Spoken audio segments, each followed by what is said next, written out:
حضرت معاویہ رضی اللہ تعالیٰ عنہ ایک صحابی ہیں، انہوں نے حضرت مغیرہ بن شعبہ رضی اللہ تعالیٰ عنہ کو خط لکھا اور اس میں لکھا کہ مجھے کچھ حدیثیں رسول اللہ صلی اللہ علیہ وسلم کی مجھے لکھ کر بھیج دو جو آپ نے سنی ہوں حضور اقدس صلی اللہ علیہ وسلم۔ حالانکہ خود حضرت معاویہ بھی صحابی اور حضور اقدس صلی اللہ علیہ وسلم سے بہت سی حدیثیں انہوں نے سنی، لیکن حضرات صحابہ کرام کا یہ ذوق تھا کہ بھئی بہت سی باتیں ہم نے نہیں سنی ہوں گی، دوسرے نے سنی ہوں گی، تو ان کو خط میں لکھا کہ آپ مجھے کوئی حدیث بتائیے جو آپ نے رسول اللہ صلی اللہ علیہ وسلم سے سنی ہو۔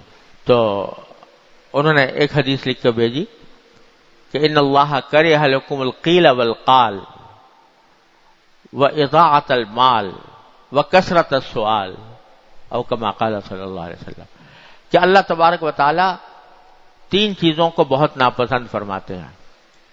ایک قیل و قال کو، قیل و قال کے معنی کیا؟ فضول بحثیں جس کا نہ دنیا میں فائدہ نہ آخرت میں فائدہ، ایسی بحثیں جن کا کچھ فائدہ نہیں ہے، وہ قیل و قال۔ اور یہ جتنی ایسی بحثیں ہوتی ہیں نا، خاص طور سے ہمارے معاشرے کے اندر سیاست پر گفتگو چل رہی ہے، آئندہ کیا ہونے والا ہے اس کے اوپر تبصرے، یہ ہوگا یا نہیں ہوگا، یہ واقعہ پیش آئے گا یا نہیں پیش آئے گا، ایک کام چل رہا ہے اس میں وہ ہوگا۔ ارے بھائی تمہیں مستقبل کی کیا خبر کہ کیا ہوگا؟ اللہ تعالیٰ ہی بہتر جانتے ہیں۔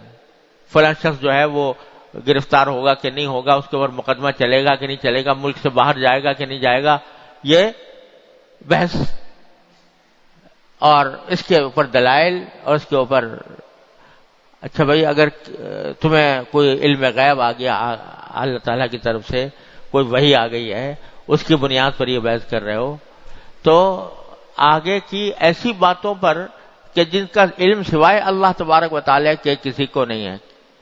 کیوں بھائی؟ کیا جب رمضان آتا ہے، عید آتی ہے، کیا خیال ہے آج چاند ہو جائے گا یا نہیں ہوگا؟ تو یہ آپس میں یہ موضوع بحث ہے، اب اس کے اوپر گفتگو ہو رہی ہے۔ کسی کو کیا پتا، اللہ تبارک تعالیٰ جانتے ہیں کہ ہوگا کہ نہیں ہوگا، فلاں واقعہ فلاں سیاسی واقعہ ہے وہ پیش آئے گا کہ نہیں آئے گا، اس انتخاب ہو رہے ہیں اس میں کوئی کون کامیاب ہوگا کون نہیں ہوگا، اس پر بحث ہو رہی ہے۔ کیا حاصل اس کا سوائے اس کے کہ علم کو اللہ تبارک و تعالیٰ کے اوپر چھوڑ دو۔ تو کرہ لکم القیل والقال، یہ قیل و قال، یہ بحثیں، بحث مباحثہ، اس کو اللہ تعالیٰ ناپسند فرماتے ہیں۔ اور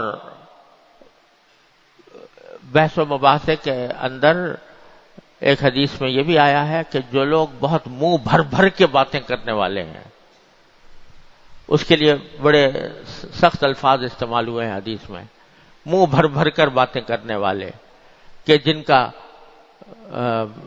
جو اپنی فصاحت و بلاغت اور اپنی آتش بیانی اور شعلہ نوائی کے کو ظاہر کرنا چاہتے ہیں، المتشدقین المتفیہقین حدیث میں اس کے لیے الفاظ آتے ہیں، وہ اپنی فصاحت و بلاغت اور اپنے زور کلام کو ثابت کرنے کے لیے بحثیں کرتے رہتے ہیں، تو وہ سب قیلو اسی میں داخل۔ ان اللہ کرہ لکم القیل والقال، تو فضول بحثیں یہ ناپسند ہیں اللہ تبارک۔ ان اللہ کرہ لکم القیل والقال واضاعۃ المال، اور مال کو ضائع کرنا، جو بھی کوئی چیز اللہ تبارک و تعالی نے عطا فرمائی ہے تو اس کو، وہ اللہ تعالیٰ کی نعمت ہے، اس کو ضائع کرنا، اس کو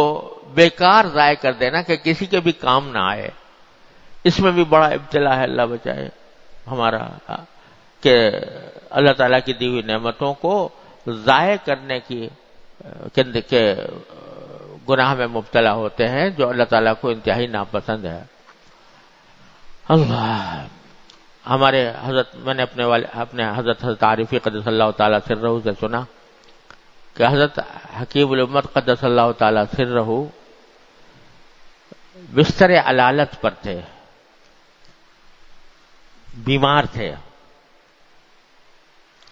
تو اس وقت کسی نے کوئی دودھ پیش کیا تو حضرت والا نے دودھ پی لیا اور اس میں کچھ بچ گیا. تو حضرت کی چونکہ صحت ٹھیک نہیں تھی، طبیعت خراب تھی، تو جو حصہ بچا ہوا تھا اس کو پینے سے طبیعت خراب ہونے کا اندیشہ تھا کہ کہیں اور طبیعت خراب نہ ہو جائے، اس لیے چھوڑ دیا. تھوڑا سا رہ گیا تھا. تو کوئی اللہ کا بندہ آیا، اس نے دیکھا کہ تھوڑا سا بچا ہوا ہے تو اس کو پھینک دیا، حالانکہ تھا بہت تھوڑا سا تھا. تو حضرت نے فرمایا کہ اللہ کے بندے تم نے یہ اس کو ضائع کر دیا. ارے بھائی، بلی کو پلا دیا ہوتا، طوطے کو پلا دیا ہوتا، یہ اللہ تعالیٰ کی نعمت ہے. پھر فرمایا کہ جن نعمتوں کے اجزاء کثیرہ سے تم فائدہ اٹھاتے ہو، ان کے اجزاء قلیلہ کی بھی قدر کرو. یعنی جو بہت سارا چیزیں تم کھاتے ہو، پیتے ہو، استعمال کرتے ہو، فائدہ اٹھاتے ہو، تو اس کی جو تھوڑی سی مقدار ہو اس کی بھی قدر کرو اور اس کو ضائع کرنے سے بچاؤ، ضائع نہ ہونے دو. تو حضرت حکیم الامت قدس اللہ تعالیٰ سرہ کے ہاں تو اس درجہ اس کا اہتمام تھا کہ اس زمانے میں جو خطوط حضرت کے پاس آتے تھے تو اس کے لفافے ہوتے تھے، حالانکہ وہ مستعمل ہوتے تھے، لیکن حضرت اس کو الٹا کر کے اور پھر دوسری مرتبہ بھی استعمال کر لیتے تھے، الٹا کر کے چپکا دیتے، دوبارہ استعمال فرما لیتے. کہ جو کوئی بھی نعمت ہے اللہ تبارک و تعالیٰ کی، وہ چاہے چھوٹی ہو یا بڑی ہو، وہ قابل قدر ہے، اس کو ضائع کرنے سے بچنا چاہیے. اس میں ہم لوگ بھی بہت ابتلا ہے، اللہ تعالیٰ معاف فرمائے. کھانا کھانے کے اندر اتنا نکال لیا جو کھانے کی طاقت نہیں ہے، اور جو بچ گیا تو وہ ضائع ہو گیا. ارے بھائی، اتنا نکالو جتنا کھا سکتے ہو، پھر اور ضرورت پیش آئے تو اور نکال لو، لیکن اکٹھا نکال کر بہت بچا دینا اور اس کو ضائع کر دینا، یہ اللہ تعالیٰ کی نعمت کی ناقدری ہے. تو دوسری چیز فرمائی کہ اللہ تعالیٰ ناپسند فرماتے ہیں مال کے ضائع کرنے کو. وَكَثْرَةَ السُّؤَالِ، اور سوالات کی کثرت کو. سوالات کی کثرت یعنی بے فائدہ سوالات. جہاں ضرورت ہو تو وہاں تو آدمی کو پوچھنا ہی چاہیے. حدیث میں نبی کریم صلی اللہ علیہ وسلم نے فرمایا کہ انما شفاء العی السؤال، پیاسے کی شفا سوال سے ہوتی ہے.